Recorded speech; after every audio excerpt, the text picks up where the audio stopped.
আলাইকুম ওয়া রাহমাতুল্লাহ।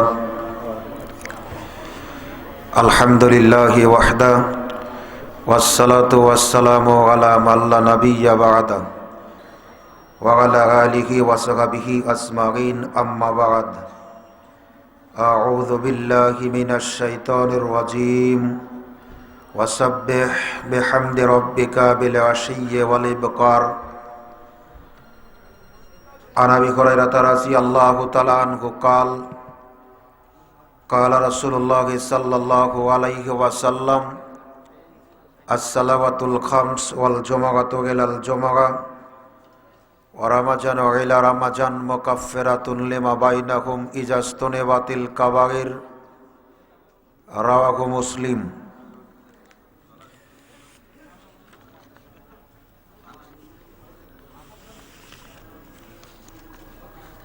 ফুলতলি ভূঁইয়াবাড়ি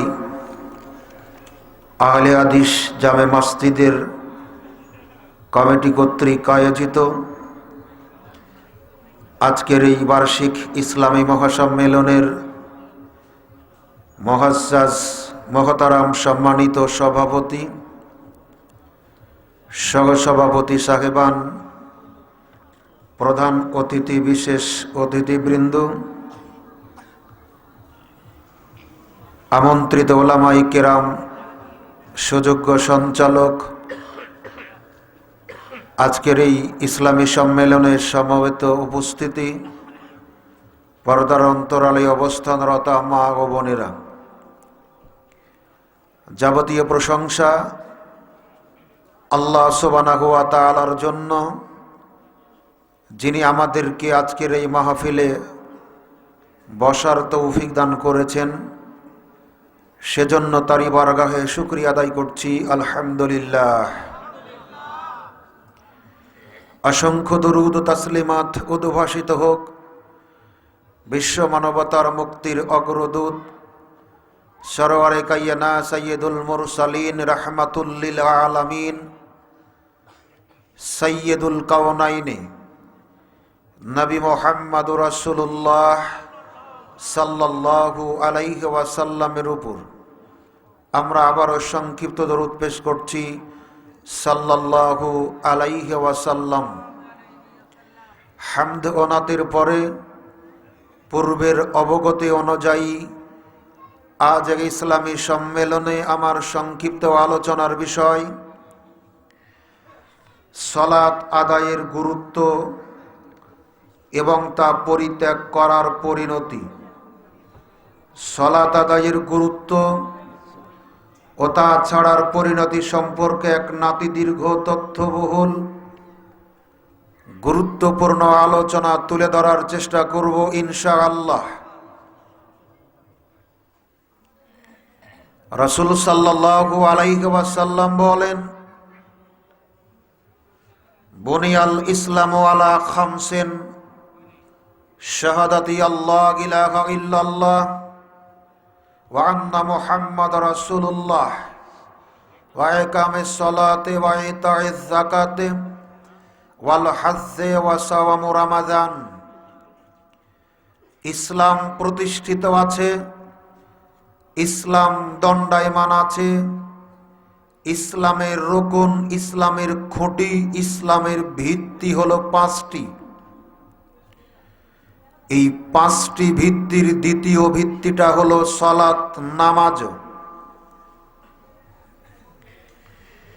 মহান আল্লাহ বলেন, ওয়াসাব্বিহ বিহামদি রাব্বিকা বিল আশিয়্যি ওয়াল ইবকার।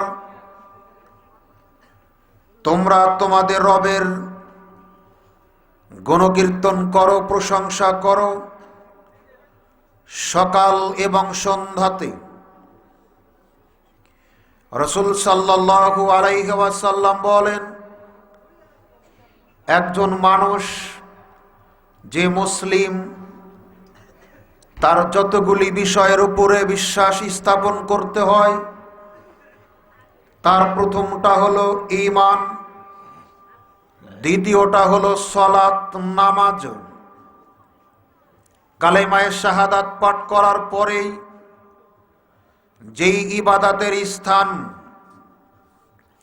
সালাত এমন একটা ইবাদত, যাকাতের ফরজিয়াত আল্লাহ জিবরাইল মারফতে দিয়েছেন, হজের ফরজিয়াত আল্লাহ সুবহানাহু ওয়া তাআলা জিবরাইলের মাধ্যমে দিয়েছেন। আর যত ইবাদত আছে প্রত্যেকটা ইবাদতের নির্দেশনা আল্লাহ সুবহানাহু ওয়া তাআলা ফেরেশতা জিবরাইলের মাধ্যমে দিয়েছেন। সালাত এমন একটা গুরুত্বপূর্ণ ইবাদত যার ফরজিয়াত স্বয়ং আল্লাহ সুবহানাহু ওয়া তাআলা মিরাজ রজনীতে সরাসরি রাসূলের উপরে দিয়েছিলেন। এজন্য অন্যান্য ইবাদতের চাইতে সালাতের গুরুত্ব অত্যাধিক। রাসূল সাল্লাল্লাহু আলাইহি ওয়াসাল্লাম বলেন, যে ব্যক্তির সালাত নেই তার ইসলাম নেই। সালাত যদি কারো না থাকে তার ইসলাম টিকে থাকে না। সালাত কারো আছে তো ইসলাম তার আছে, সালাত কারো নেই তো তার ইসলাম নেই। সালাত এমন একটা ইবাদত যা দৈনিক 5 বার ফরজ। আল্লাহর জমিনে একজন মুমিন মুসলিমদের উপরে দৈনিক 5 বার ফরজ। সালাত ছাড়া দ্বিতীয় আর কোনো ইবাদত নেই। হজ জীবনে একবার ফরজ, যাকাত বছরে একবার ফরজ, রমজানের সিয়াম বছরে একবার ফরজ। সালাত এমন একটা ইবাদত যা দৈনিক 5 বার ফরজ। আর কোন ইবাদত এমন নেই যেই ইবাদত দিনে 5 বার আদায় করা ফরজ, একমাত্র সালাত ব্যতীত। রাসূল সাল্লাল্লাহু আলাইহি ওয়াসাল্লাম বলেন, তোমরা তোমাদের সন্তানদেরকে সালাত আদায়ের নির্দেশ দাও, শিখিয়ে দাও 7 বছর বয়সে। 10 বছর বয়সে সালাত আদায় না করলে তাদেরকে পিটাও আর তাদের বিছানা পৃথক করো। সালাত এমন একটা ইবাদত যা 7 বছর বয়স থেকেই আদায়ের অভ্যাস গড়ে তোলার জন্য আল্লাহর নবী তাকিদ প্রদান করেছেন, যা অন্য কোনো ইবাদতের ব্যাপারে এমনটি বলা হয়নি।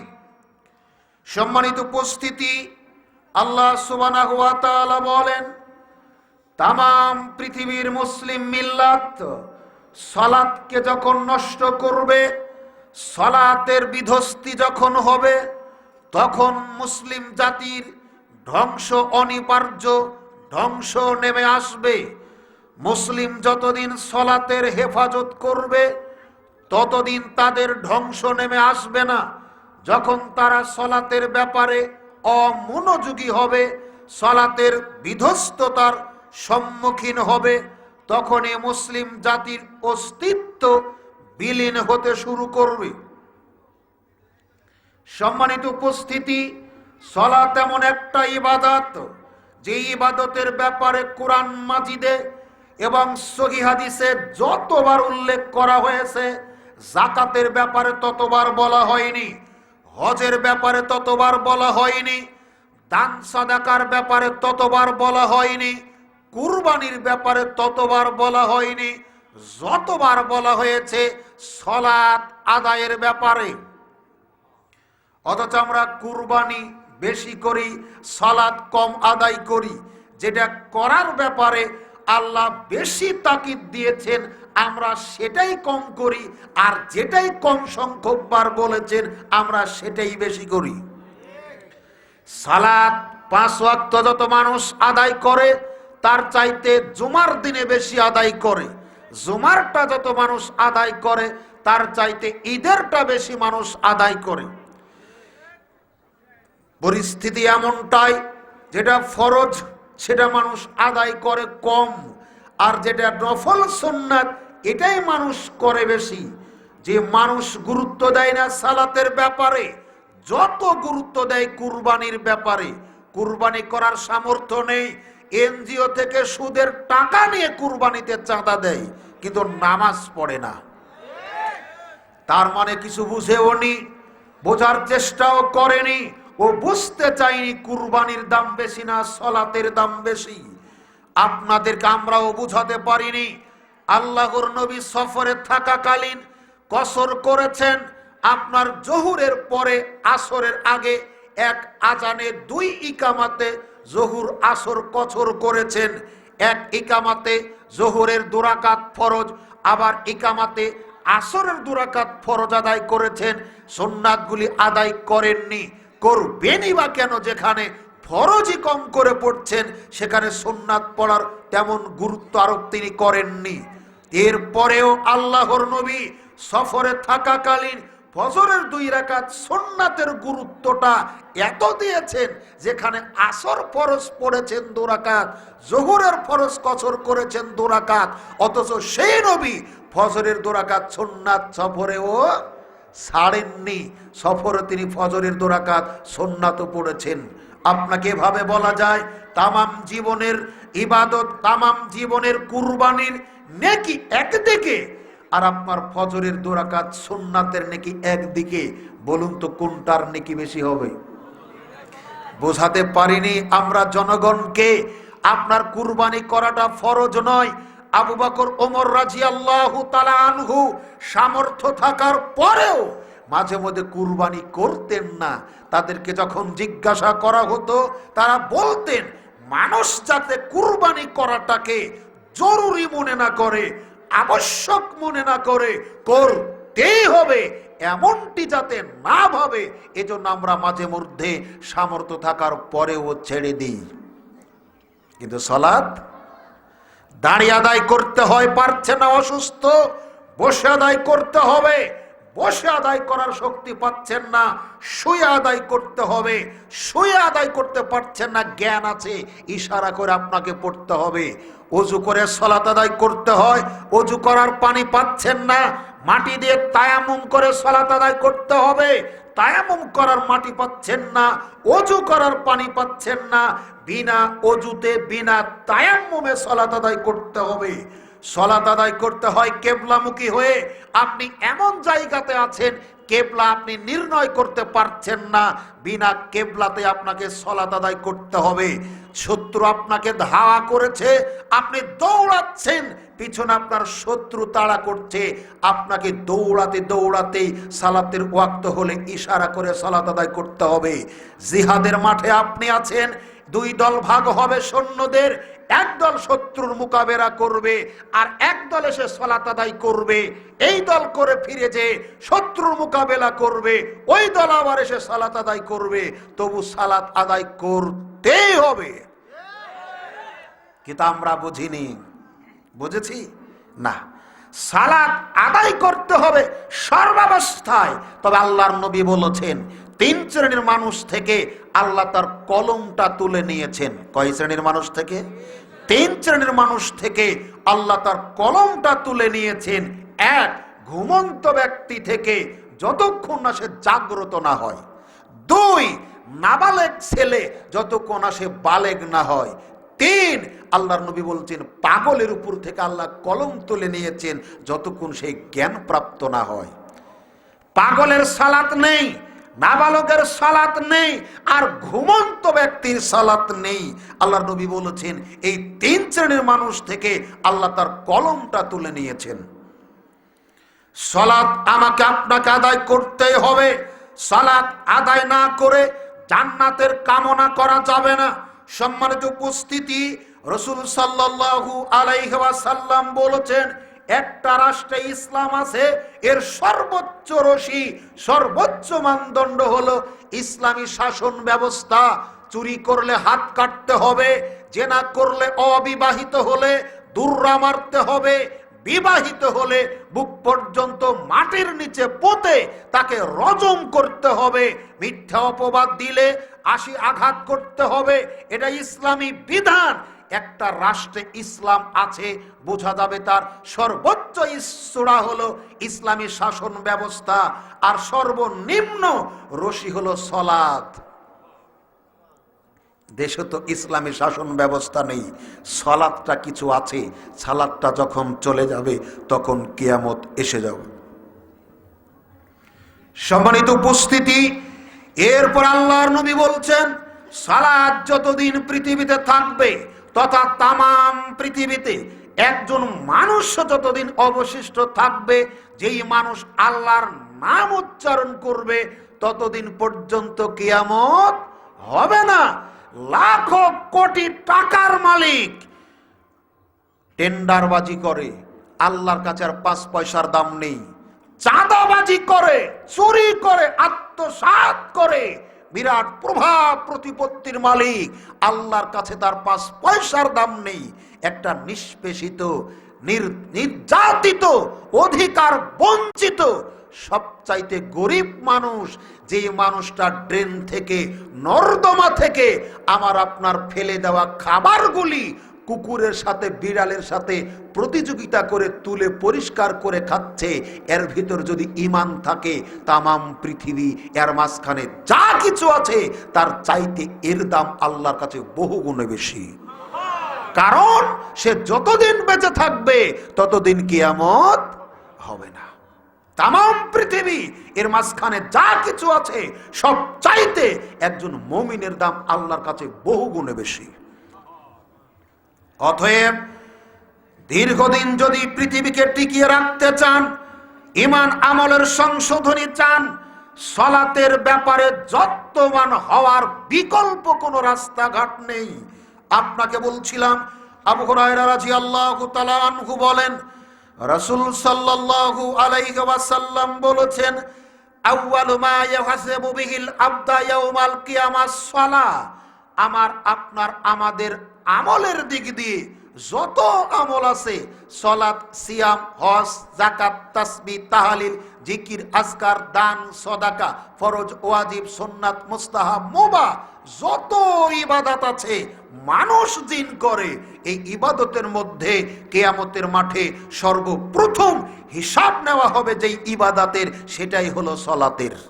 আল্লাহর নবী বলেছেন, ফাইন সালাহাত সালাহা সাইরু আমালিহি, বান্দার সালাতের হিসাবটা যদি সঠিক হয়, বিশুদ্ধ হয়, পরিপূর্ণ হয়, যথাযথভাবে দিতে পারে, বাকি হিসাবগুলি তার জন্য সহজ হবে।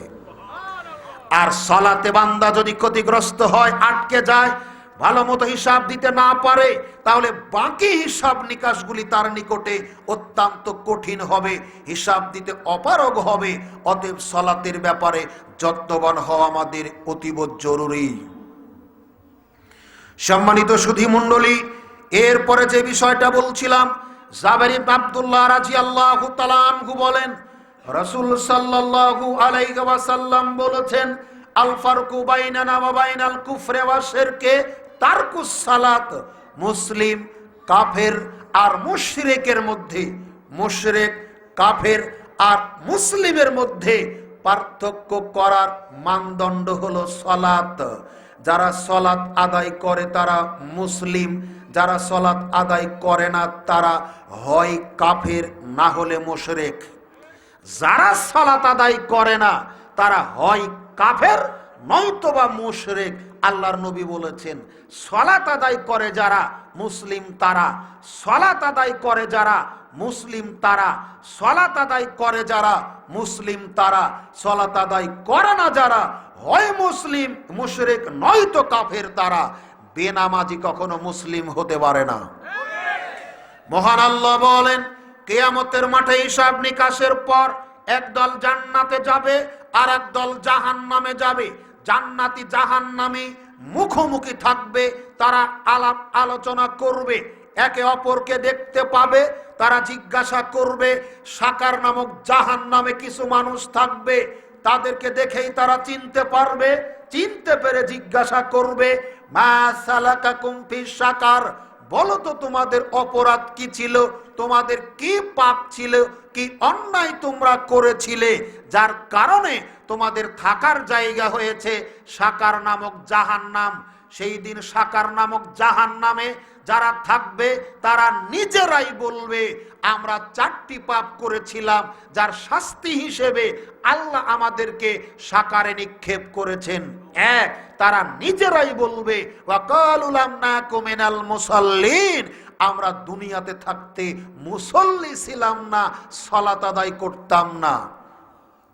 অতএব যারা সালাত আদায় করবে না তারা জাহান্নামে যাবে। যেই জাহান্নামে যাবে তার নাম সাকার। সালাত আদায় না করে জান্নাতে যাবেন এই চিন্তা চেতনা আপনার ভুল, এটা আপনার ভুল সিদ্ধান্ত। সালাত আদায় করে আপনাকে জান্নাতে যেতে হবে, সালাত পরিত্যাগ করে জান্নাতে যাওয়া সম্ভব নয়। আপনি তো বলছেন সালাত আদায় না করি, ঈমান তো ঠিক আছে, বলে না অনেকে। রোমান তো ঠিকই আছে, কারণ ওর ঈমান তো নাই কো। ওর ঠিক থাকলে কি আর খুলে গেলেই কি? ঈমান 3টি বিষয়ের একত্রিত নাম। কয়টি বিষয়ের? 1, অন্তরে বিশ্বাস, 2, মৌখিক স্বীকৃতি, 3, আমলে বাস্তবায়ন। অন্তরে বিশ্বাস করলেন, মুখে স্বীকৃতি দিলেন না, মানে আপনার ঈমান পরিপূর্ণ নয়। অন্তরে বিশ্বাস করলেন, মৌখিক স্বীকৃতি দিলেন, নামাজ পড়া লাগবে এটা জানেন, বিশ্বাস করেন, মুখেও স্বীকার করেন, পড়েন না, মানে আপনার ঈমান পরিপূর্ণ নয়, অসম্ভব। 3টির একত্রিত নাম হলো ঈমান। 3টার কোনোটা ছেড়ে ঈমান পরিপূর্ণতা লাভ করতে পারে না, অসম্ভব। এজন্য আপনাকে বলছিলাম রাসূল সাল্লাল্লাহু আলাইহি ওয়াসাল্লাম তার অন্তিম জীবনে 2টি বিষয় সম্পর্কে উম্মতকে একেবারে জোর তাকিদ প্রদান করেছিলেন। একেবারে মৃত্যুর প্রাক্কালে 2টি বিষয় সম্পর্কে, 1, সালাতের ব্যাপারে ওসিয়ত করেছিলেন, 2, নারী জাতির ব্যাপারে তিনি খুব সতর্ক করেছিলেন। মৃত্যু শয্যায় গিয়েও সালাত আদায়ের শেষ দৃশ্যটা নবীজির দেখুন। তিনি বেহুশ হয়েছিলেন, অজ্ঞান ছিলেন, জ্ঞান ফিরে পেয়ে তিনি পানি চাচ্ছেন ওযু করার জন্য। পানির পাত্র সামনে দেওয়া হলো, তিনি ওযু করার পরে ক্ষণে আবার জ্ঞান হারিয়ে ফেললেন। এরপর যখন জ্ঞান ফিরে পেলেন, আবার তিনি পানি চাচ্ছেন ওযু করার নিমিত্তে, আবার পানি দেওয়া হলো। এভাবে 3বার নবীজি অজ্ঞান হয়ে গেলেন। এরপর আবার যখন জ্ঞান ফিরে আসলো, ওযু করে এক হাতটা আলীর কাঁধে আর এক হাতটা আব্বাসের কাঁধে দিয়ে তিনি মসজিদের দিকে যাচ্ছেন। পা তিনি জমিনের উপরে রাখতে পারছেন না, ছেঁচড়িয়ে যাচ্ছেন। যখন তারা সালাতের নিকটবর্তী হলেন, আবু বকর ইমামতি করছিলেন, রসুলকে দেখে তিনি সরে যেতে উদ্যত হলেন। তিনি তখন নিষেধ করলেন, তুমি সরে যেও না, তোমার জায়গাতে থেকো। সালাতের দৃশ্য দেখে নবীজির চোখ দিয়ে টপ টপ টপ টপ করে পানি পড়ছে, কারণ এই সালাতের জন্যই তাকে তায়েফের ময়দানে রক্ত ঝরাতে হয়েছে। যে সালাত না পড়ে আমরা বাহাদুরি করি, এই সালাত নবী কত কষ্টে যে এনেছেন, এটা বলাটাই অত্যন্ত কষ্টদায়ক, বেদনাদায়ক, যেটাকে আমরা স্বীকার করতে চাচ্ছি না। আরো একটু গুরুত্ব দিই, আমরা বোঝার চেষ্টা করি। ইসলামের ভিত্তি, ইসলামের খুঁটি হলো 5টি জিনিসের উপর ইসলাম দাঁড়িয়ে আছে। কয়টি খুঁটির উপরে? 5টা। তার একটা হলো কালেমা, ঈমান, দ্বিতীয়টা হলো সালাত, 3 নম্বর হলো যাকাত, 4 নম্বর হলো হজ, 5 নম্বর হলো সিয়াম। 5টি খুঁটির উপরে ইসলাম। আপনার ঈমান, বিশ্বাস মক্কার কাফেররাও করে না? আপনার পার্শ্ববর্তী একটা হিন্দু ভাইকে জিজ্ঞাসা করেন আপনার সৃষ্টিকর্তা কে, ও বলবে অবশ্যই আমাদের একজন সৃষ্টিকর্তা আছেন। অন্য জাতির লোকদেরকে জিজ্ঞাসা করেন, তারাও বলবে সৃষ্টিকর্তা একটা আছে। আমরাও বলি সৃষ্টিকর্তা একজন আছেন। বিশ্বাসের ক্ষেত্রে আমরা প্রত্যেকে কিন্তু আল্লাহর স্বীকৃতি সৃষ্টিকর্তা হিসেবে দিয়েই থাকি। তাহলে এটা সবার ভিতরে আছে, নাই? সবার ভিতরে আছে, নয়? আস্তিক যে কোনো ধর্মের অনুসারী হোক, নাস্তিক যারা, তারা শুধু স্বীকার করে না যে সৃষ্টিকর্তা আছে। আস্তিক যারা, তারা কিন্তু স্বীকার করে সৃষ্টিকর্তা হিসেবে আল্লাহকে মানে। দ্বিতীয়টা হলো কি? সালাত। এটা একটু বাদ রাখি, পরে বলছি। তৃতীয়টা হলো যাকাত। যাকাত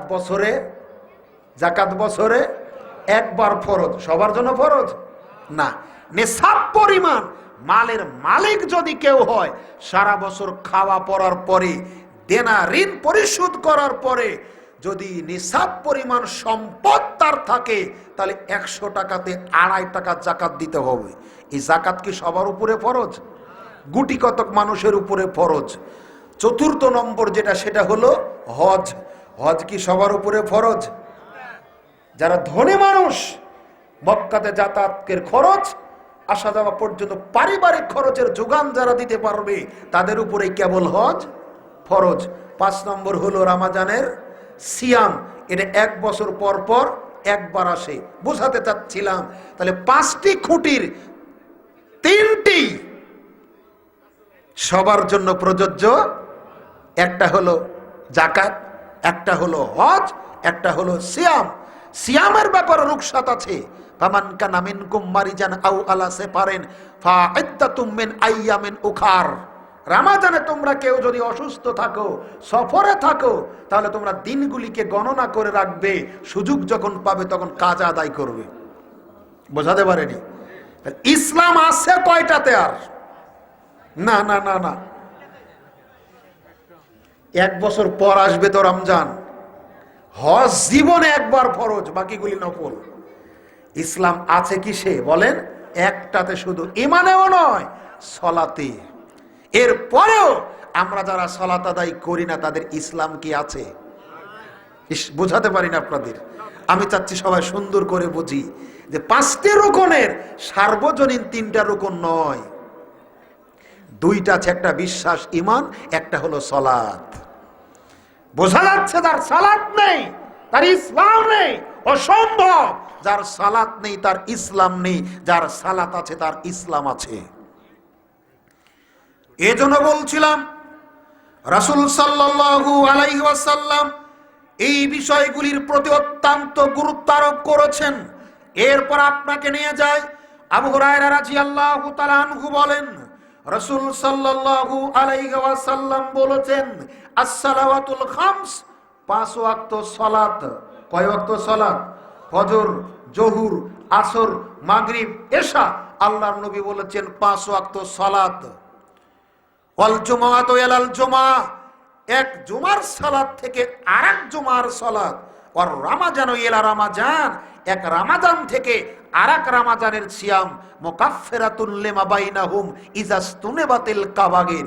এর মাঝখানে বান্দার যত পাপ হয়, ফজর পড়েছেন জোহরের আগে, জোহর পড়েছেন আসরের আগে, আসর পড়েছেন মাগরিবের আগে, মাগরিব পড়েছেন এশার আগে, এশা পড়েছেন ফজরের আগে, এক জুমাতে জুমা আদায় করেছেন, পরবর্তী জুমা পর্যন্ত এক রমাজানের সিয়াম পালন করেছেন, আর একটা রমাজান আসার আগ পর্যন্ত আপনার দ্বারা আমার দ্বারা যত গুনাহ সংগঠিত হয়েছে, সগীরা গুনাহ যত, আল্লাহর নবী বলেছেন এই সালাত, এই সিয়াম, এর মাঝখানের যাবতীয় সাগীরা গুনাহের কাফফারা হয়ে যায়।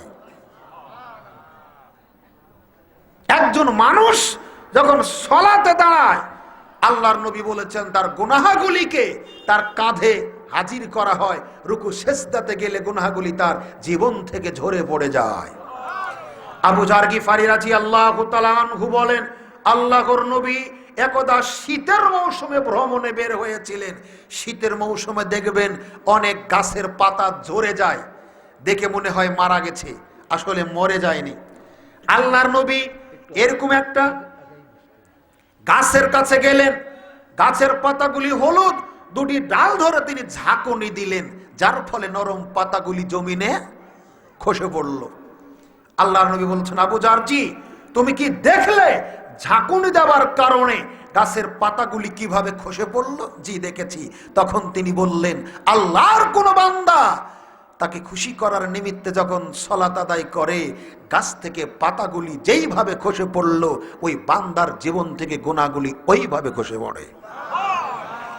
আবু হুরায়রা রাদিয়াল্লাহু তাআলা আনহু বলেন, রাসূল সাল্লাল্লাহু আলাইহি ওয়াসাল্লাম বলেছেন, সাহাবীরা বলো তো, তোমাদের কারো বাড়ির সামনে যদি একটা চৌবাচ্চা থাকে, পানির ফোয়ারা থাকে, আর দৈনিক তোমরা যদি ওই ফোয়ারাতে, ওই চৌবাচ্চাতে, ওই নদীতে 5 বার গোসল করো, তাহলে এই গোসলকারীর দেহে কোনো ময়লা কি থাকতে পারে? সাহাবীরা বলছেন না, অসম্ভব, থাকতে পারে না। নবীজি তখন বললেন, ঠিক একইভাবে যখন কোন আল্লাহর বান্দা আল্লাহকে খুশি করার নিমিত্তে ওযু করে 5 বার সালাত আদায় করে, এই গোসলকারীর দেহে যেমন কোনো ময়লা থাকতে পারে না, এই 5 বার সালাত আদায়কারীর জীবনে ঠিক তেমন কোনো গুনাহ থাকতে পারে না। আল্লাহর নবী অন্য হাদিসে বলছেন, যখন একজন মুমিন ওযু করে হাত ধুচ্ছে, প্রথমে আপনার কনুই পর্যন্ত, কবজি পর্যন্ত, তিনি বলছেন আঙ্গুলের প্রথম ফোঁটা পানি জমিনে পড়ার আগে মুখের যত পাপ ঝরে যায়। যখন হাতে পানি নিয়ে কুলি করে, মুখের কুলি জমিনে প্রথম ফোঁটা পড়ার আগে মুখের পাপগুলি ঝরে যায়। এমনি করে প্রত্যেকটা অঙ্গ প্রত্যঙ্গ ধৌত করে ওযু করে যখন নির্ভুলভাবে সহি শুদ্ধভাবে বিনয় নম্রতার সাথে 2 রাকাত সালাত আদায় করে, আল্লাহর নবী বলেছেন ওই মুসল্লি, ওই নামাজি, ওই মুমিন ঠিক ওই রকম নিষ্পাপ হয় যেরকম নিষ্পাপ ওর মা প্রথম তাকে প্রসব করেছিল। যে সালাতের ব্যাপারে আমরা অমনোযোগী। আব্দুল্লাহ ইবনে মাসউদ রাদিয়াল্লাহু তাআলা আনহু বলেন, আল্লাহর নবীর এক সাহাবী মদিনার বাজারে খেজুর বিক্রেতা, একটা সুন্দরী রূপসী মহিলা খেজুর বিক্রেতার কাছে চলে গেল। মহিলাটার রূপ লাবণ্য দেখে শয়তানের ফাঁদে পড়ে গেল, তাকে লক্ষ্য করে বলল, হে আমার বোন, এখানে যেই মানের খেজুর আছে তার চাইতে ভালো খেজুর আছে আমার বাড়িতে, দাম একই। দাম যদি একই হয় খারাপ জিনিস নেবেন ভালো রেখে? না। আপনাদেরকে অনুরোধ করব, সামনে অনেক জায়গা আছে, নেকি হবে নগদ। যত জায়গা পরিবর্তন করবেন তত জায়গা কিয়ামতের দিন আপনার জন্য সাক্ষী দিবে আল্লাহর কাছে। আরো কথা আল্লাহ বলেছেন, যদি তোমরা অপর ভাইদেরকে বসার জন্য জায়গা প্রশস্ত করে দাও, জান্নাতের ভিতরে আল্লাহ তোমাদের বসার জায়গাকে প্রশস্ত করে দিবেন। নীরবে আপোষে যাদের সামনে জায়গা আছে মেহেরবানি করে সামনে একবারে চেপে বসার চেষ্টা করুন। পিছনের ভাই যারা দাঁড়িয়ে আছেন আপনাদের অনুরোধ করবো আপনারা ফাঁকা জায়গাগুলি পূরণ করে বসে পড়ুন। সম্মানিত উপস্থিতি, রাসূল সাল্লাল্লাহু আলাইহি ওয়াসাল্লামের এই সাহাবী এই মহিলাকে যখন বলল, মহিলা তার খপ্পরে পড়ে বাড়িতে চলে গেলেন। এরপরে সাহাবী বলছেন, আমি তাকে চুম্বন করলাম। কি করলাম? চুম্বন করলাম, জড়িয়ে ধরলাম। যখন তাকে জেনার প্রস্তাব দিলাম, আমাকে তখন সে বলল, হে ভাই, তুমি আল্লাহকে ভয় করো। যখনই আমাকে আল্লাহ ভীতির কথা বলেছে তখন আমি লজ্জিত হয়েছি, অনুতপ্ত হয়েছি, শয়তানের কাছে পরাজিত হয়েছি, এটা আমি তখন বুঝতে পেরেছি। আমি অনুতপ্ত হয়ে আর সামনে বাড়িনি, আমি ফিরে এসেছি। নবীজি বসে আছেন সাহাবীদেরকে নিয়ে। আমি এসে বললাম, আল্লাহর নবী, আমি শাস্তিযোগ্য অপরাধ করেছি, আপনি আমার বিচার করুন। ইস, তাদের ঈমানি জজবা দেখেন। আমরা অপরাধ করি, পিটন দিলেও তো স্বীকার করি না। আর কিসের তাড়নায়? স্বেচ্ছায় পৃথিবীর কেউ দেখেনি।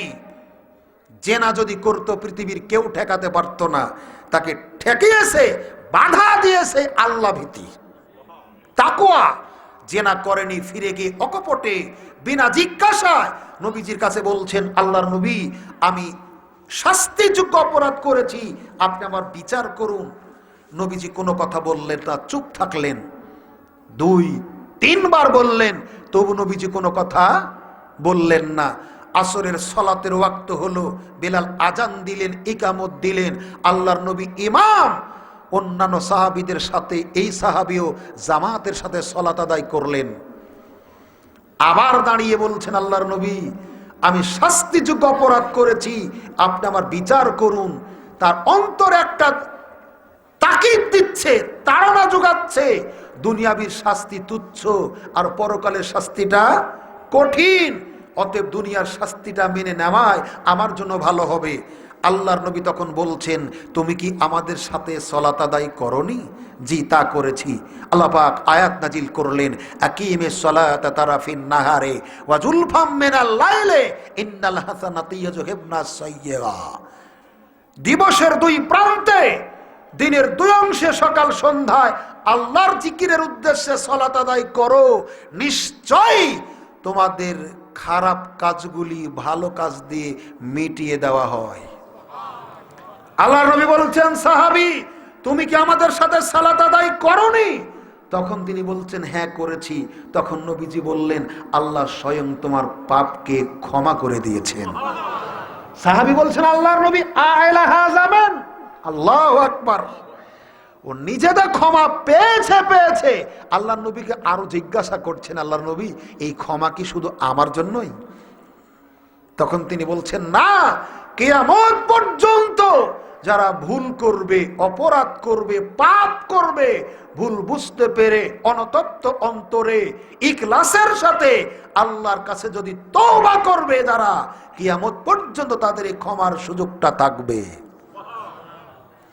মহান আল্লাহ বলেন, কুল ইয়া ইবাদিয়াল্লাযীনা আশরাফু আলা আনফুসিহিম লা তাকনাতু মির রাহমাতিল্লাহ ইন্নাল্লাহা ইয়াগফিরু যুনুবা জামিআন ইন্নাহু হুয়াল গাফুরুর রহিম।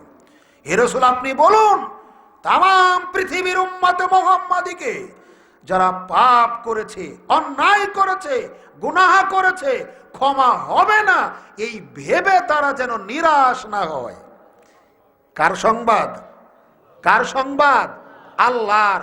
সূরা জুমার 53 আয়াত আল্লাহ বলছেন, পাপ করেছে তো কি হয়েছে, অন্যায় করেছে তো কি হয়েছে, গুনাহ করেছে তো কি হয়েছে, তুমি ক্ষমা পাবা না এই ধারণার ভিত্তিতে তুমি নিরাশ হয়ো না, অমনোযোগী হয়ো না। আমি আল্লাহ তোমাদের একটা দুইটা নয়, তামাম জীবনের সব পাপকে ক্ষমা করে দেব। নিশ্চয় আল্লাহ ক্ষমাশীল, পরম দয়ালু।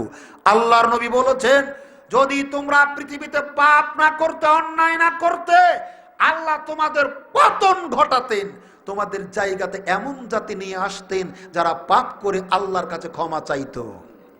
তার মানে আমি আপনি পাপ করতে বাধ্য নই, পাপ করতেই হবে এমনটি নয়। শয়তানের ওয়াসওয়াসাতে, শয়তানের প্ররোচনায়, শয়তানের খপ্পরে পড়ে আমরা পাপ করতে পারি, কিন্তু আমাদের ক্ষমাকারী যে একজন আছেন এটা ভেবে যখন আমরা তার কাছে ক্ষমা চাইব, তখন তিনি ক্ষমা করতেই প্রস্তুত আছেন, বাধ্য না। তিনি কারো বাধ্য না, প্রস্তুত আছেন ক্ষমা করার জন্য। আল্লাহর নবী বলেন, আল্লাহ সুবহানাহু ওয়া তাআলা রাতের প্রথমে এক হাত প্রসারিত করেন যাতে দিনের পাপীরা ক্ষমা চাইতে পারে, আর তিনি দিনের বেলাতে এক হাত প্রসারিত করেন যাতে রাতের পাপীরা ক্ষমা চাইতে পারেন। আবু সাঈদ খুদরি রাদিয়াল্লাহু তাআলা আনহু বলেন, রাসূল সাল্লাল্লাহু আলাইহি ওয়াসাল্লাম খাইবারের যুদ্ধ থেকে ফিরে আসলেন, অনেক যুদ্ধবন্দীকে নিয়ে আসা হলো, যার ভিতর অনেক নারী ছিল, অনেক পুরুষ ছিল। একজন মহিলার দিকে আল্লাহর নবী দেখলেন তার স্তন থেকে দুধ ঝরে টপ টপ করে পড়ছে। তিনি বুঝতে পারলেন এই মহিলাটা যুদ্ধের মাঠ থেকে বন্দী হয়েছে, নিশ্চয় তার কোলের দুগ্ধপোষ্য শিশু ছিল, সন্তান ছিল। আল্লাহর নবী সাহাবীদেরকে তখন বললেন, কে আছো তোমাদের মধ্যে এই মাটাকে একটা বাচ্চা এনে দিতে পারো? সাহাবীরা একটা বাচ্চার ব্যবস্থা করলেন। মহিলা খুব আদর করে, যত্ন করে, মায়া মমতা দেখিয়ে বাচ্চাটাকে দুধ পান করাচ্ছে। দৃশ্যটা দেখে দয়ার নবী সাহাবীদেরকে বললেন, সাহাবীরা বলো তো, এই নারী কি তার সন্তানকে আগুনে ফেলে দিতে পছন্দ করবে, ভালোবাসবে?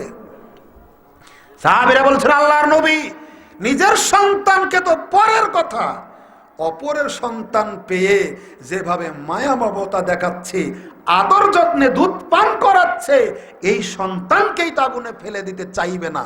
আল্লাহর নবী তখন বলছেন, এই মহিলা তার আপন সন্তানকে জাহান্নামে নিক্ষেপ করলে যতখানি না কষ্ট অনুভব করবে, আমার আল্লাহর কোনো বান্দা যদি জাহান্নামে যায়, আমার আল্লাহ তার চাইতে বেশি কষ্ট অনুভব করবেন।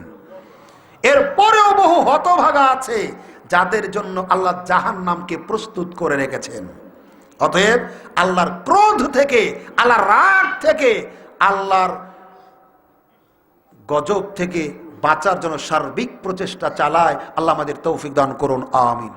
আনাস রাদিয়াল্লাহু তাআলা আনহু বলেন, রাসূল সাল্লাল্লাহু আলাইহি সাল্লাম বলেছেন, পূর্ব যুগে এক লোক তার খাদ্য নিয়ে, পানীয় নিয়ে, একটা মানুষ সফরে গেলে যা যা লাগে এই লোকটাও তাই তাই নিয়ে একটা উটের পিঠে চড়ে ভ্রমণে বের হলো।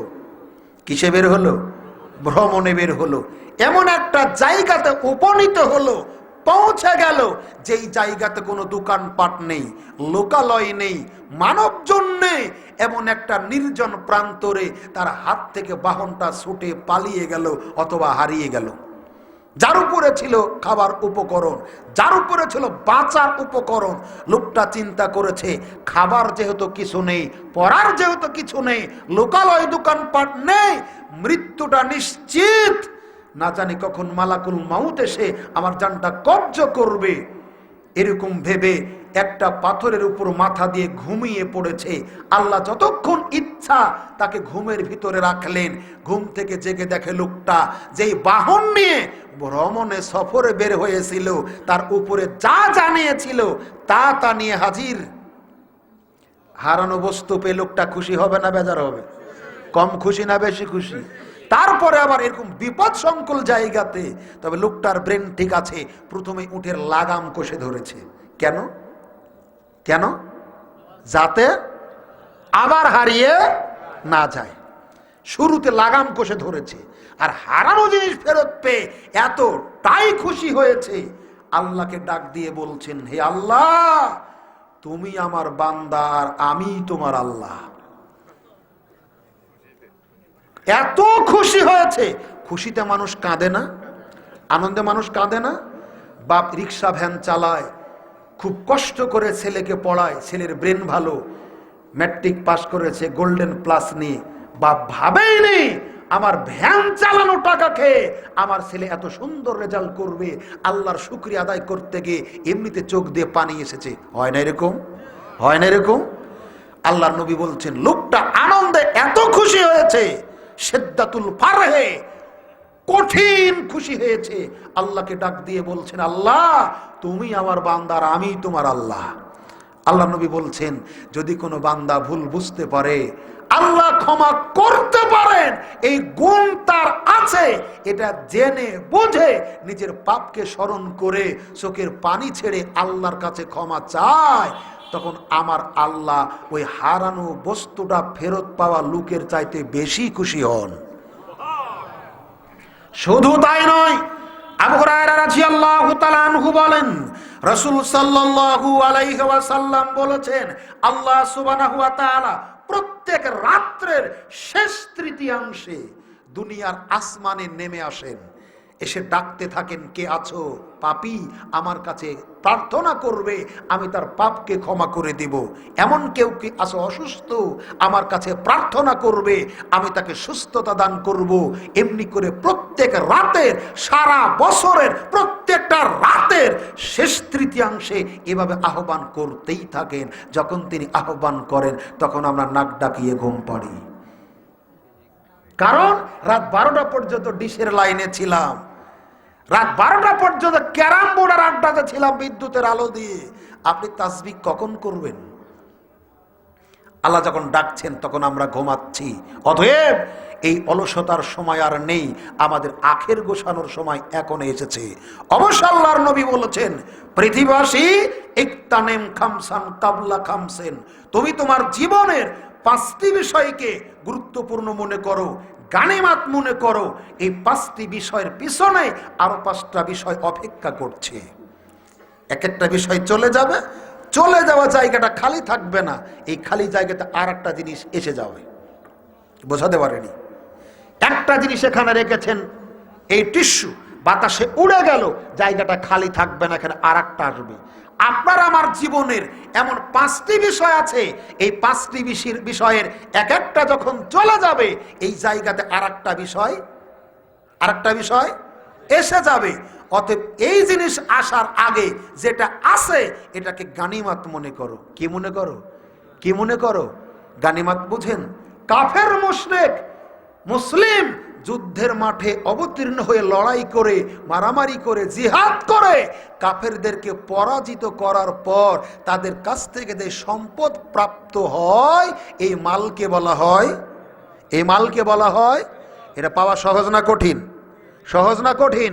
অনেক রক্ত ঝরে না, অনেক জীবন যায় না, অনেক মায়ের বুক খালি হয় না, অনেক মায়ের স্বামী মারা যায় না। এই দুর্লভ কষ্টে অর্জিত গনিমতের মালের সাথে আমার আপনার জীবনের 5টি জিনিসকে নবী তুলনা করেছেন। আপনি ভেবেছেন কোনোদিন? না।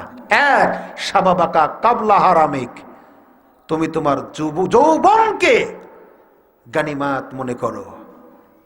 মনে করেন কখনো? না। পাশে একজন বৃদ্ধ মুরব্বী বসে আছেন, পিতৃতুল্য, দেখেন মাজার ব্যথা, হাঁটুতে ব্যথা, সলাত আদায় করতে পারে না, চেয়ারে সলাত আদায় করে অথবা বসে আদায় করে, আর আপনি টকবকে যুবক মানুষ, আপনি দাঁড়িয়ে সলাত আদায় করছেন। যখন আপনার এই যৌবন হারাবে, সাথে সাথে বার্ধক্য এসে যাবে, যাবে না? যখনই আপনার যৌবন হারাবে, সাথে সাথে আপনি বুড়ো হয়ে যাবেন, আমি বুড়ো হয়ে যাব। এজন্য নবী বলেছেন, তুমি তোমার যৌবনকে গানিমত মনে করো ওই বৃদ্ধ আসার আগে। দুই, সেহাতে কা কাবলা শাকামেক, তুমি তোমার সুস্থতাকে গানিমত মনে করো। যখনই তোমার সুস্থতা চলে যাবে, তখনই পাশে আছে অসুস্থতা, ওই জায়গাতে এসে যাবে। যখনই সুস্থতা চলে যাবে, তখনই অসুস্থতা এসে যাবে। একসাথে দুটি জিনিস থাকার মতো নয়। সুস্থতা থাকলে অসুস্থতা চলে যাবে, অসুস্থতা চলে গেলে সুস্থতা আসবে। আমি যখন সুস্থ আছি, তখন তাসবিহ, তাহলিল, জিকির, আজকার, অতিরিক্ত 2-4 রাকাত সালাত, নফল সিয়াম আদায় করা দরকার। এমন দিন আসবে ইচ্ছা করবেন, কিন্তু অসুস্থতার কারণে পারবেন না। 3, গেনাকা কাবলা ফাকরেকা, তুমি তোমার সচ্ছলতাকে, সুদিনকে গানিমত মনে করো, কারণ এর পিছনে আছে দুর্দিন আর কষ্ট। ইনকাম ভালো আছে, খরচ করেন, লাগামেন না, এটা মুমিনের বৈশিষ্ট্য নয়। মুমিনের বৈশিষ্ট্য সম্পর্কে আল্লাহ সুবহানাহু ওয়া তাআলা সূরা নূরের ভিতরে বলেছেন, মুমিনের বৈশিষ্ট্য খরচের ব্যাপারে এরা অপচয় করবে না, কৃপণতাও করবে না। অপচয় আর কৃপণতা, এই দুইয়ের মাঝখানের পথটা অবলম্বন করবে। কৃপণতা করলেও আপনার ক্ষতি, আবার অপচয় করলে আপনার ক্ষতি। এটা আমরা বুঝি না। কৃপণতা করলে ক্ষতি কি? আপনার ছেলে স্কুল, কলেজ, ইউনিভার্সিটিতে পড়ে, বন্ধু বান্ধবরা তাকে জিনিসপত্র খাওয়ায়, চা খাওয়ায়, হালাল কিছুই খাওয়ায়, আপনার ছেলের অন্তরটা ফেটে যায়, আবেগ হয়। কেন? সে যাতে তার বন্ধুদের কিছু খাওয়াতে পারে। কিন্তু আপনি এত কৃপণ, ছেলের পকেট খরচও দেন না। দেখবেন 50 মণ ধান ছিল বাড়িতে, বছর শেষে বিক্রি করতে যাচ্ছেন, দেখলেন 30 মণ আছে, 20 মণ নেই। গেল কোথায়? শুকিয়ে নষ্ট হয়েছে? না, আপনার স্ত্রীর সহযোগিতায় ছেলে বিক্রি করে খরচটা নিয়েছেন, আপনার ছেলেকে চুর বানিয়েছেন আপনি। আপনাকে বলছিলাম, আপনার মেয়েকে যদি আপনি হালাল বৈধ খরচপাতি যদি না দেন, কিনে না দেন, আপনার এই যুবতী মেয়ে প্রতিবেশী কোনো ছেলের সাথে অবৈধ সম্পর্ক গড়ে তুলবে, যে তার খরচের যোগান দিবে। তাহাজ্জুদ পড়েও আপনি আপনার মেয়েকে সুপথে আনতে পারবেন না। এটা কৃপণতার ফসল। আপনি যদি আপনার স্ত্রীর বৈধ হালাল চাহিদাগুলি পূরণ করতে না পারেন, কিনে যদি না দেন, কৃপণতা যদি করেন, তাহলে পাড়ার অন্য কোনো যুবকের সাথে পরকীয়ায় লিপ্ত হবে। যেই ছেলে আপনার স্ত্রীর সুনু, পাউডার, আলতা, ফিতা কিনে দিবে, তার সাথে আপনি হজ করার পরেও আপনার বউকে সুপথে ফিরিয়ে আনতে পারবেন না। এটা হলো কৃপণতার ফল। অপচয় করলে ক্ষতি কি? এক, আল্লাহ বলছেন খাও, পান করো, অপচয় করো না। অপচয় করে যারা, শয়তানের ভাই তারা।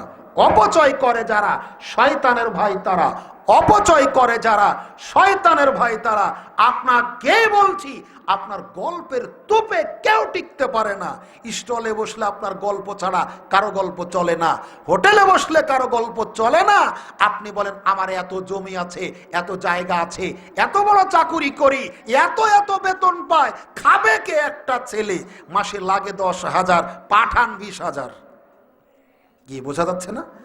10,000 টাকা আপনার ছেলে প্রাইভেটে খরচ করে, খাওয়ার ক্ষেত্রে খরচ করে, আর বাকি 10,000 টাকা সিনেমাতে ব্যয় করে, ইয়াবা খেতে ব্যয় করে, বান্ধবীদের নিয়ে অসৎ পথে খরচ করে।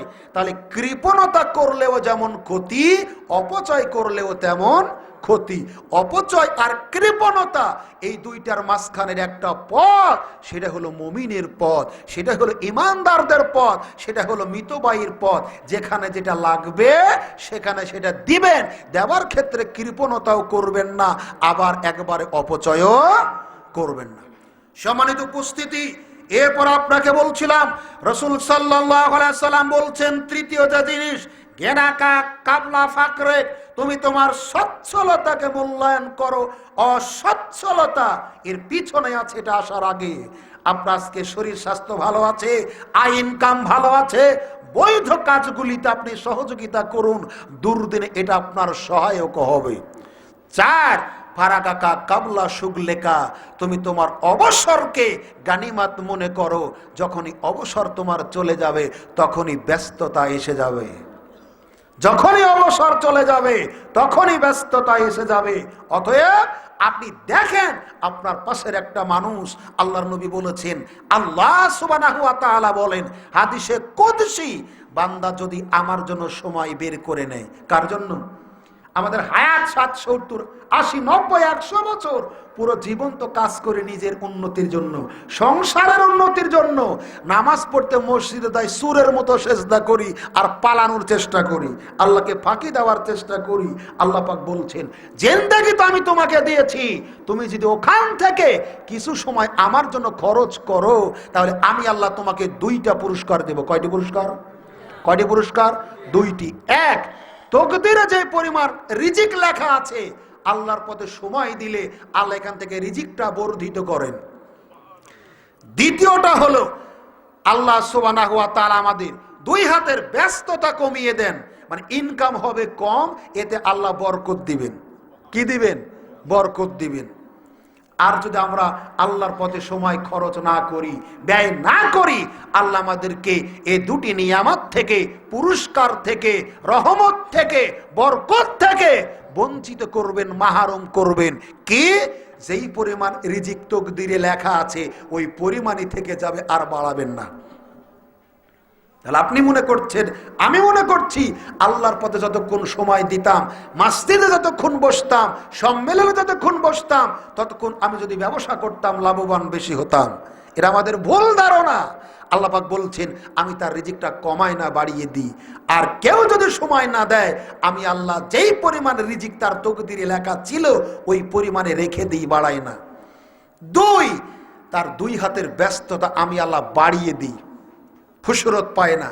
দেখেন না, হাতে মোবাইল লেগে আছে, বিস্কিট নিয়ে খায়, আপনি বলছেন ভাই হাতটা ধুয়ে খান, তো বলছে সময় কো ধোয়ার। আল্লাহকে সুযোগ দেয়নি, ব্যস্ততা দিয়েছেন। দেখেন জমিতে কাজ করতে করতে উঠে আসে, কলা ছিলে খায়, বল ভাই হাতটা একটু ধুয়ে খান, বলতে সেই সময়টা আর কই। মানে আল্লাহর 2 হাত ব্যস্ততা দিয়ে ভরে দিয়েছেন।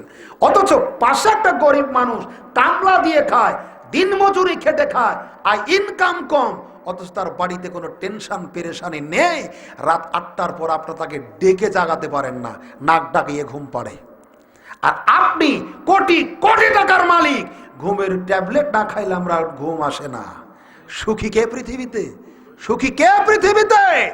ভ্যান চালিয়ে ডাল চাল কিনে বউকে দিয়েছে, মনে হচ্ছে রাষ্ট্রপতি হুকুম করলো তার বউকে। রাষ্ট্রপতির হুকুমের মতো তুমি সিদ্ধ খিচুড়ি যা করো করো, খেয়ে তাড়াতাড়ি ঘুমাবো। এশার সালাত আদায় করে আল্লাহর বান্দা খিচুড়ি খেয়ে নাক ডাকিয়ে ঘুম পাড়তেছে। আর আপনি লক্ষ টাকার চাকরি করেন, বইয়ের হাতের খাবার সুযোগ কোনোদিন? প্রত্যেক দিন হোটেলে খান, প্রত্যেক দিন হোটেলে খান, বইয়ের হাতে রান্না আপনার তকদিরে জুটে না। আপনার এতটাই ঘুমের অভাব, টাকার টেনশনে, চাকরি প্রমোশনের টেনশনে, বাড়ির টেনশনে, গাড়ির টেনশনে, কার জন্য আত্মসাৎ করবেন এই টেনশনে, 5 কোটি আছে 10 কোটি করবেন কিভাবে এই টেনশনে ঘুমের ট্যাবলেট খাচ্ছেন বহু, তবু ঠিক মতো ঘুম হচ্ছে। প্রকৃত সুখী কে তাহলে? ভ্যান চালকই প্রকৃত সুখী। আল্লাহর নবীও বলেছেন, ধনীদের 500 বছর আগে গরিবেরা জান্নাতে যাবে। তার মানে ধনীরা জান্নাতে যাবে না এমনটি নয়, তিনি পরিস্থিতি তুলে ধরছেন। গরিবেরা সম্পদ কম, হিসাব তাড়াতাড়ি হয়ে যাবে, ওরা জান্নাতে চলে যাবে। তখন আমি দেখছি ধনীদেরকে আটকিয়ে রাখা হয়েছে, কারণ সম্পদ তো বেশি, হিসাব এখনো দেওয়া শেষ হয়নি, তাই তারা বাহিরে আছে। জান্নাতে যাবেন না এমনটি নবী বলেননি, তবে তিনি বলেছেন ওদের সম্পদ যেহেতু বেশি, হিসাব দিতে দেরি হবে, তাদের হিসাব কমপ্লিট হওয়ার 500 বছর আগে গরিবেরা জান্নাতে চলে যাবে।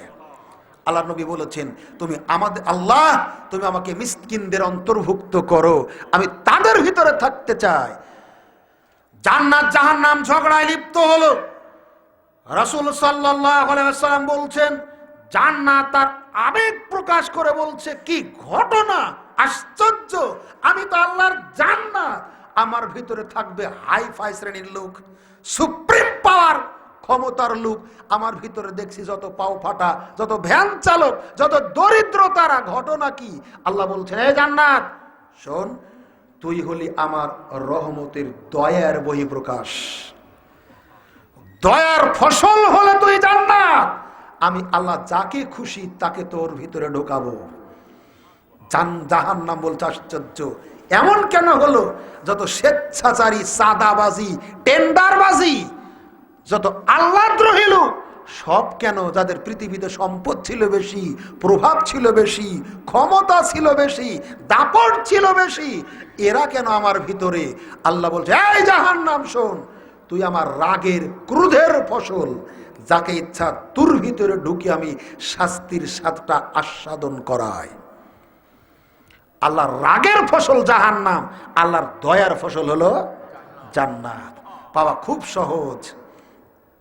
আমরা যদি একটু সিরাতে মুস্তাকিমে চলার চেষ্টা করি, আল্লাহ প্রস্তুত করে রেখেছেন জান্নাতে এমন নিয়ামত যেটা কোনো চোখ কোনোদিন দেখেনি, কোনো অন্তর কোনোদিন কল্পনা করেনি, কোনো কান এটা কোনোদিন শুনেনি। এই আয়াতের, হাদিসে কুদসির এই কথাটার ব্যাখ্যা কি বুঝেছেন? গরিব মানুষ ভ্যানেই, আপনার সিএনজিতেই চড়েনি হয়তো কোনোদিন, ও স্বপ্ন দেখছে আমি বিমানে চড়ে ঢাকা থেকে চিটাগাং যাচ্ছি। আপনি শুনে হাসবেন না? তাকে উপহাস করবেন না? করতে পারেন উপহাস, দেখতে পারে স্বপ্ন গরিব লোকটা, কিন্তু জান্নাতের এমন নিয়ামত যেটা এরকম কেউ কোনোদিন কল্পনাও করতে পারে না। আল্লাহু আকবার। আল্লাহ রাসূল বলছেন, জান্নাতের একটা গাছের ছায়া এত বড় হবে, বৃক্ষটা এত বড় হবে, একটা দ্রুতগামী ঘোড়া নিয়ে 100 বছর পথ চলার পরেও একটা গাছের ছায়া অতিক্রম করতে পারবে না। এত নিয়ামতে ভরা। নিয়ামত কেমন? চোখ কল্পনা করেনি, দেখেনি, অন্তর কল্পনা করেনি। আপনি একটা ঘড়ি সাধারণত দেখেন, ঘড়ি অফ হয়ে আছে, হাতে দেন অন হয়ে গেল, রক্তের সাহায্যে নাকি চলে, প্রযুক্তি। আপনি দেখেন 10 তালাতে উঠবেন, সিঁড়ি বেয়ে ওঠা লাগে না, লিফটে খালি সুইচ অন করবেন, কয় তালাতে উঠবেন এমনিতে চলে গেলেন, প্রযুক্তি। আপনাকে বোঝাতে পারেনি, ট্যাপের নিচে হাত দিলেন, ট্যাপ অন অফ করা লাগে না, হাত দিলেন পানি বের হচ্ছে, সরিয়ে নিলেন পড়া বন্ধ হচ্ছে, এর নাম প্রযুক্তি। মানুষ যদি এটা করতে পারে, আল্লাহ বলেছেন মানুষ কল্পনা করে না এমন কিছু করে রেখেছে। অতএব নিরাশ হবার কিছু নেই, তবে আল্লাহকে খুশি করার যত মাধ্যম, নিয়ামত রাজি দ্বারা সমৃদ্ধ জান্নাত পাবার যত মাধ্যম, তার গুরুত্বপূর্ণ একটা মাধ্যম হলো সালাত, নামাজ। অতএব সালাতের বিকল্প নেই। এখন আপনাকে বলছিলাম সংক্ষিপ্ত আকারে যে বিষয়টা, সালাত যারা আদায় করে না, ফজিলতের হাদিস সারাদিন বললেও তো পাবলিক বেজার হবে না, সুবহানাল্লাহ বলতেই থাকবে, না পড়লে কি শাস্তি, এ সম্পর্কে দুটি কথা। বিশেষ করে বাংলাদেশে যারা নামাজি বা মাযহাবি, হানাফি, শাফি, মালিকি, হাম্বলি, এই 4 তরিকার লোক তো আছে নাকি? এই অন্তত এর বাইরে তো নামাজি নাই, আর এরপর আছে বেনামাজির দল, কবর পূজারীদের দল। তো আপনি যদি হানাফি হন, তাহলে সেই মাযহাবের বক্তব্য কি যারা নামাজ পড়ে না তাদের ব্যাপারে? আপনি যদি শাফেঈ হন, তাদের ব্যাপারে এই নেতার বক্তব্য কি? আপনি যদি মালিকি হন, ইমাম মালিকের বক্তব্য কি? হাম্বলি যদি হন, আহমদ বিন হাম্বলের মন্তব্য কি? আপনাকে একটু শোনাই। ইমাম আবু হানিফা বলছেন, হানাফি মাযহাবের সুপ্রিম পাওয়ার যার হাতে মনে করেন আপনারা, ইমাম আবু হানিফা বলেছেন, সালাত যদি কেউ আদায় না করে, সালাত যদি কেউ আদায় না করে, তাহলে তাকে বোঝাতে হবে সালাতের শেষ ওয়াক্ত পর্যন্ত। জোহরের সালাত পড়ছে না, তাকে আপনি বলুন চলো সালাত আদায় করো, সালাত পড়তে হবে।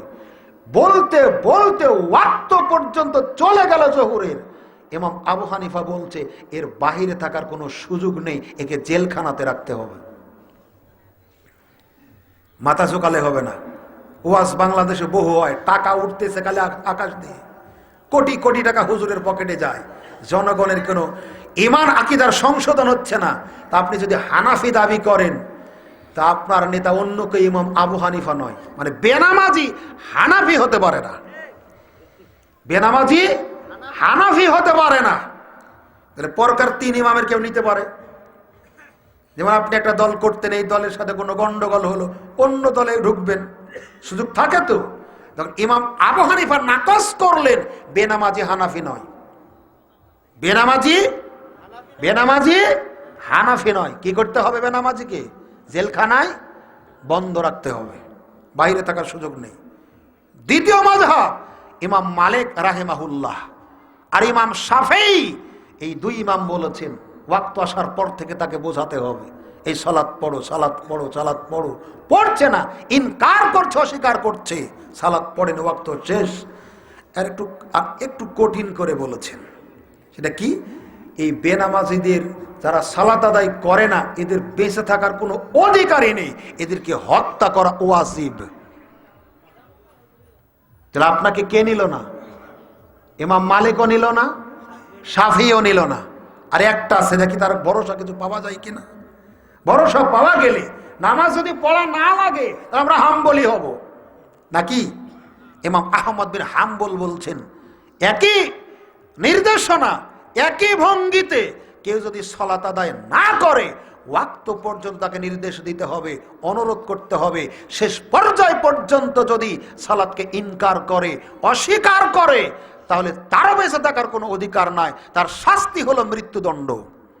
তবে এই শাস্তিটা অবশ্যই যে দেশের সরকার দায়িত্বশীল তারা কায়েম করবে, অবশ্যই কোনো জনগণ আইন নিজের হাতে তুলে নিবে না।